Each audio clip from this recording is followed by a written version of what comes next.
Magandang umaga po sa inyo lahat. Alexander Lexter Juice nang babalik para sa inyong morning update. Naku, hindi morning, afternoon update na kasi alas 12:30 na po dito sa Dubai. Kagigising lang po natin, gawa ng day off natin. At ayun, nabulagta tayo doon sa message sa atin ng ating kaibigan na si Gladys. Naku, grabe naman yun. Sabi kasi dito, she sent me some messages. Medyo na-alarma lang po ang kaibigan ko mga guys. Kasi nga, eto, ipinag-ngangandakan ng basher na si Maymay ay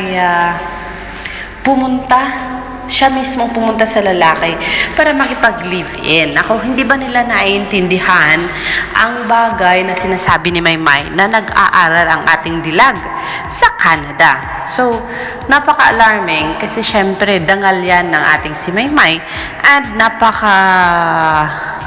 sakit naman pakinggan at talagang yun nga, sinisiraan na ang reputasyon ng isang Meridel Maymay Entrata. Kasi sabi dito, kahit hindi niya sabihin na talagang si Maymay tinutumbok, kasi ganito ang sinabi, nasaan na yun? Sandali.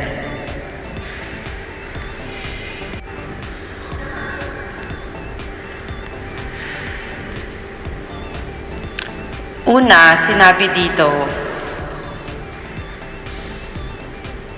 bagong bahay ni Maymay Entrata kasama ang boyfriend. Ayan kasama ang boyfriend. Yan yung una. Tapos, ang pangalawa ay itong sinabi na si Maymay mismo ang pumunta at tumira at nakipag-live-in sa lalaki. Mas sabi dito kasi, mas happy si Ed tingnan kaysa kay Maymay. Palaos na daw si Meridel Maymay Entrata kung titignan daw. Yun ang sabi sa message.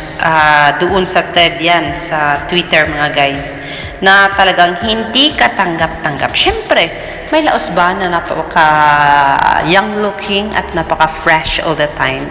So, inggit lang yan. Kasi si Maymay nirampa ang sarili, hindi lang sa Japan, kundi hanggang Korea na. So, hayan. Sabi dito, tagal din palang binuhay ni Pokwang yung jowa niya, no? Sa bagay, wala naman daw work, kaya di ako believe sa may jowa ng AFAM. Hindi rin lahat mapera. Kung mga Jeremy Jones yan, pwede pa.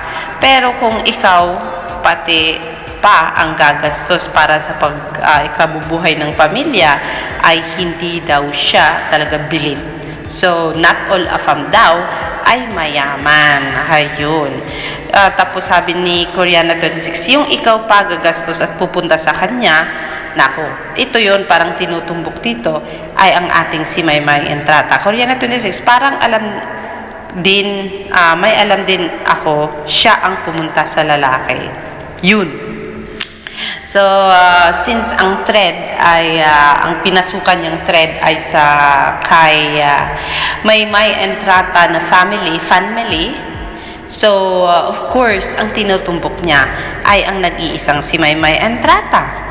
Tapos, may isa pang YouTuber ang sabi, hala, shocking, Maymay Entrata kumpirmado sasali sa Miss Universe. Ayan, okay pa dyan si Gladys kasi magiging proud siya pag talagang sasali sa Miss U si Maymay kasi sa katawan pa lang ay talagang in si Meridel Maymay Entrata. Sa Wisdom, meron din noon ang ating si Inday Maymay. Pero yung sinasabing tumitira sa AFAM, sa ka-live-in, naka-live-in niya ang isang AFAM, talagang doon ako hindi aprobado. Kasi nga, wala na yata magawa sa buhay ang mga bashers na ito. At gusto na talaga nilang sirain si Maymay na ang laki ng pangarap para sa sarili at para sa pamilya. Yun po ang bagay na talagang, kasi kung minsan that is the reality of life, na kung minsan, kung sino yung gustong umangat sa buhay ay talagang pinipilit i-drag down para may karamay sila sa buhay na naghihirap. So, yes, Siguro ang basher na ito ay hindi tanggap yung mga achievement ni Maymay sa buhay na noon ay isang di hamak na mahirap lang. Noon ay isang sabihin kasi siya mismo ang nagtaguyod ng kanyang pag-aaral nung nasa abroad ang kanyang mother at talagang nambebenta pa siya ng kung ano-anong merchandise para lang makapag-aral siya at magamit niya para sa tutuos ng pag-aaral niya. So, ngayon from rag to riches ang storya ng buhay ni Maymay, isang batang nangarap na maging noon nga makapanood lang siya ng mga idol niya at makipagsiksikan ay masaya na siya. Hindi niya inakala na makakasama pa niya sa ASAP stage. At yun siguro ang hindi tanggap ng mga bashers kasi sa tingin nila walang ganda na angkin ng ating si Meridel Maymay Entrata, and in which hindi tayo sang-ayon. Syempre dahil nakita naman natin ang gandang bitbit ng isang Maymay Entrata. Hindi lang happiness ang bitbit niya kundi hope and yung good heart na purity of heart na talagang ipinapakita niya sa mundong ibabaw. Sinishare niya sa mundong ibabaw ang love and of course yung peace at ayaw niya ng gulo. Ako minsan nga sa Twitter world pag medyo masama na yung mga linyahan ng mga family ni Maymay, talagang napapa-post siya ng mga Bible verses and post siya ng mga magandang message sa kanyang Instagram just to remind her family of good deeds and good thoughts and sharing love, not hatred. So that alone is a proof of a beautiful person, not just the physical, kasi meron siyang ganda na talagang sabi nga nang nakakakita sa kanya na talagang malapitan at nakasama niya everyday ay yung ganda ni Maymay ay talagang minsan sabi nila hindi kagandahan. Pero nung nakasama nila, nakita nila yung aura kasi daw ni Maymay. Nakita ko kasi yan dito sa Dubai, guys. Medyo, hindi kasi ilang oras lang yung nakita ko siya. Pero maganda. Maganda ang isang Maymay Entrata. Pero mas maganda siya sa mata ng mga nagiging kasama niya. Kasi the more you see her daw, the more na makita mo siya at makasama mo siya, the more mas makita mo yung ganda na meron siya na talagang hindi nakakaumay. Yun ang kagandahan. At ang sexy ni Maymay, guys, ang katawan niya kahit kumain siya ng kumain, hindi tumataba. Kaya doon naiinggit yung iba. Kasi ang iba, ganda lang ang meron sila. Yung physical, yung magandang mukha, yung ilong, mata, and profile ng mukha. Pero wala sila sa ugali. Si Maymay is all package na talaga, nakapackage ng si Maymay. Good heart, good soul, purity of heart, purity of soul, at tsaka multi-talented, ganda ng mukha, ganda ng hubog ng katawan, and maganda ang nasa isipan palagi. That is why maganda rin ang nasi-share niya sa mga tao na nakapaligid sa kanya, and yung positivity ni Maymay ay talagang ang ganda na nakakainggit. Kaya siguro marami ang nangbabasya kanya kasi hindi nila magaya-gaya ang isang Maymay Entrata na full of love, full of happiness, full of humor, na talagang hirap gayahin. Kasi kung hindi yan nanggagaling sa sarili mo talaga, hindi mo ma-share at hindi matatawa yung mga nasa paligid mo. So, that is that is why gusto nilang talagang hilahin pababa ang isang Maymay Entrata para hindi nakakainggitan ng maraming mga artista at maraming mga fans ng mga nag-iidolo ng mga artista dahil hindi magaya ng kanilang iniidolo ang isang Maymay Entrata. So, sana hindi maapektuhan si Maymay dito. We don't care. This live-in idea, matagal na itong lumabas pero hindi naapektuhan si Maymay. So sana kahit mabasa yan ni Maymay, marinig yan ni Maymay, ay hindi siya maapektuhan, and then she can still concentrate sa kanyang pag-aaral dyan sa Canada, and hindi pa rin maapektuhan yung kanyang confidence sa sarili. Kasi alam naman natin, Maymay is full of talent and full of confidence, and sana hindi man yan maibsan ng kahit na anong bash na mailalagay sa social media. Basta kami may naniniwala dahil sa prinsipyo mo sa buhay, hindi ka nakakipag-live-in dyan sa Canada, and that you are there dahil gusto mong abutin ang pangarap mo na makapagtapos ng pag-aaralan, dahil sabi mo, one of your weakness is acting, and that is why you are now in Canada nag-aaral dahil gusto mong ma-improve ang sarili, magkakaroon ka ng confidence when it comes to acting. Ayan po ang pinaka-latest update.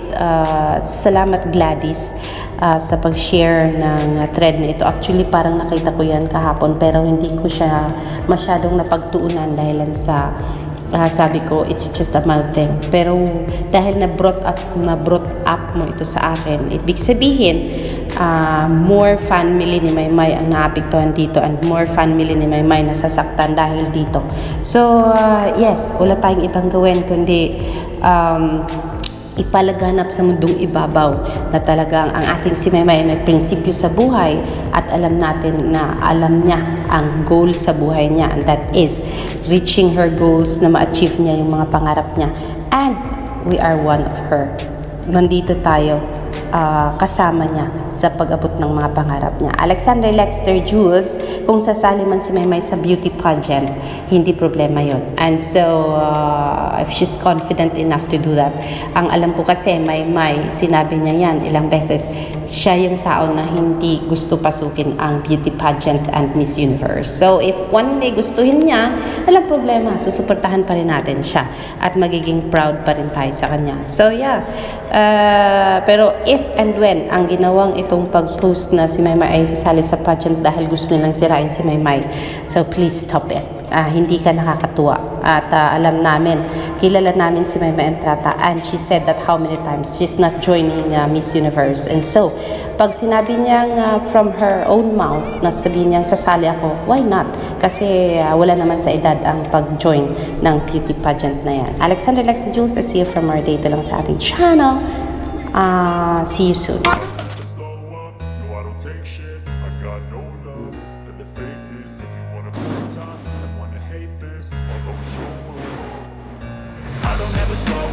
No, I don't take shit. I got no love for the fakeness. If you wanna play tough and wanna hate this, I'll always show up and make a statement. I don't ever slow up. No, I don't take shit. I got no love for the fakeness. If you wanna play tough and wanna hate this, I'll always show up and make a statement. Everything I do so instinctive and so passionate. Every word I move so descriptive like an adjective. I got a vendetta against people who patented being negative when you should be getting after it.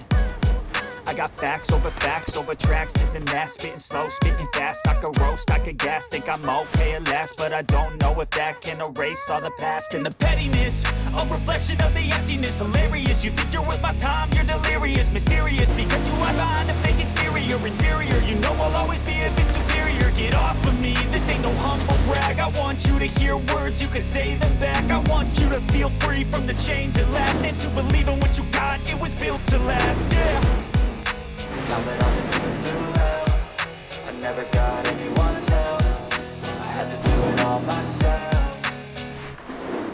I don't ever slow up, no I don't take shit. I got no love for the fakeness. If you wanna play tough and wanna hate this, I'll always show up and make a statement. I don't ever slow up, no I don't take shit. I got no love for the fakeness. If you wanna play tough and wanna hate this, I'll always show up and make a statement. Gonna learn the consequence of being incompetent. Mental health is confidence, dreams and some honestness. I'm not here to save the day, that's for you to take away. I could play a million mind games, but instead I say something not illogical, something that is topical. Rub it on and watch it go, make yourself unstoppable. Dreams are irresponsible, but they're always possible. If you just believe, you could be so remarkable. Thoughts in my head, a collage and they spread. I'll be great one day, going off of my meds. No, I'm not giving up, no, I'm not giving in. I will make it to the top, taking off in the wind. I gotta make it, I'm saving every day to taste it. I'm patient, but my mind, it can hardly take it. I'm chasing a dream that I've had for